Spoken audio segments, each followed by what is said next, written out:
As September arrives, the assumption is that the small mayflies on the water are blue-winged olives. They're there by the thousands. The trouble is that trichos and PMDs can linger into fall, caddis are ever present through early October, there's likely a couple of sizes of olives on the water from an 18 to 24, and there's mahogany duns that at first blush offer little to fly fishers, but can be a sneaky hatch to hone in on to specific shallow lies. Let's start by looking at mahogany duns because, well, it's been about 15 years and 3 or 4 cameras since, but this video was inspired by filming fall mahogany duns emerging on shoreline rocks of the Red Deer River. A mayfly oddity, this size 14 mayfly's smaller brother hatches much of the summer, rising through the water column like other mayflies. But come September to October, this larger mayfly acts more like a stonefly, crawling out along the shoreline rocks and emerging through a dried exoskeleton. What it does is gives glimpses of what mayflies emerging through water columns and meniscus layers look like, and shows why so many emergers get trapped in their nymphal casing.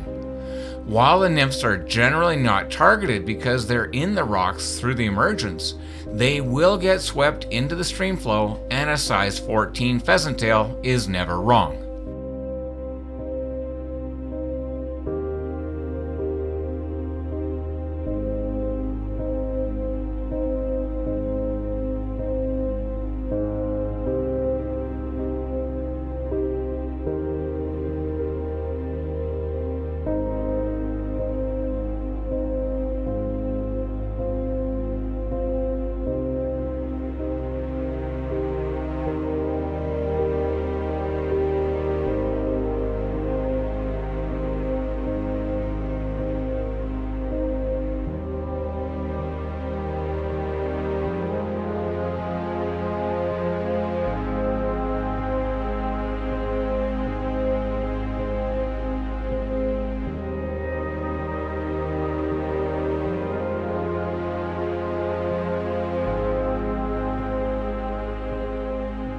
The obvious main issue with these larger mahogany duns is that they do fly away from their terrestrial hatching ground. Most take wing and clear the water, but on colder, windier, or wetter days the adults can dip back to the water as their wings aren't dry, or the pulsing current flows of the water can sweep them off the rocks and into shallow seams.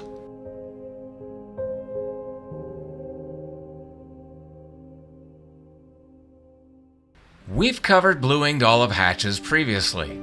Like mahogany duns, the nymphs of olives are freestone, gravel, and broken rock dwellers. The fall hatches are typically smaller than those of spring. and a sneaky size 22 to 24 tiny western olive slides into the picture. These rise through the water column and leave their nymphal shucks in the meniscus and ride the water until their wings dry before flying away. Again, trout often target the cripple emergers and down duns, of which there are plenty. It's a percentage and numbers game, and being fall with low, typically clear water conditions, it seems the clumpier appearance of cripples and downwing duns attracts rises most often.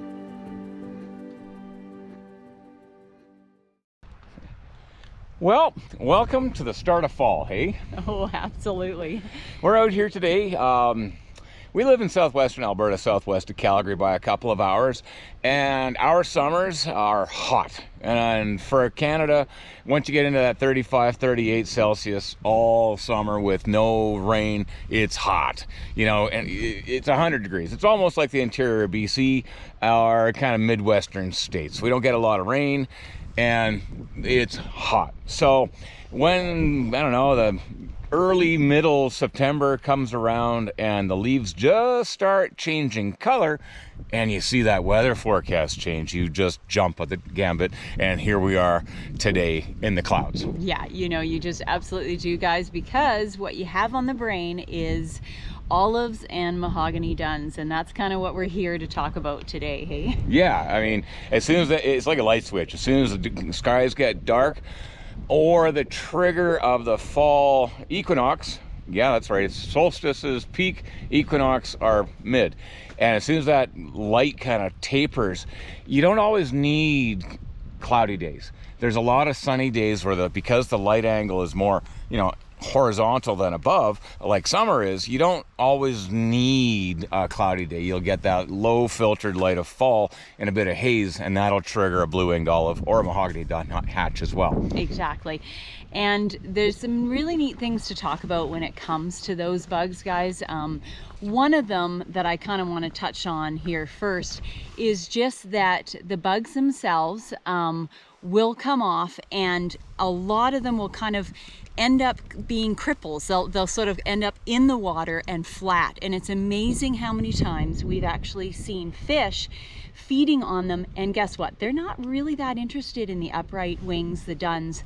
They're interested in those ones that are sort of, you know, half fallen over in the water, if they're, you know, just hatching, if you will, and been blown over by wind or whatnot, or if they're on their way out. So it's just amazing how these fish will really key into anything that's to a fly that is actually almost sitting flat on the water. And you have to think about a fish. Okay, am I gonna look up? I'm looking up as I'm doing it, like I'm a fish. Am I gonna waste energy and risk something that's upright and could fly away at any second? Or if I know that there's heaps of food on the table and that food ain't running away, but that one might, well, okay, that, ignore that one, and away we go. But that's for the blue-winged olives, yeah, right? Right, exactly. That's for the olives. The other thing too is that, to add to what Dave just said, is they'll often be in clusters again, right? What happens on these rivers is you get a lot of foam pockets, okay? So tailwaters especially, you know, you just get pushes of water and you get this collection of foam, and within those foam pockets will often be a lot of bugs, and in this case, you know, you'll get a cluster of a bunch of sort of downwinged, you know, olives. So let's have a look at that last point.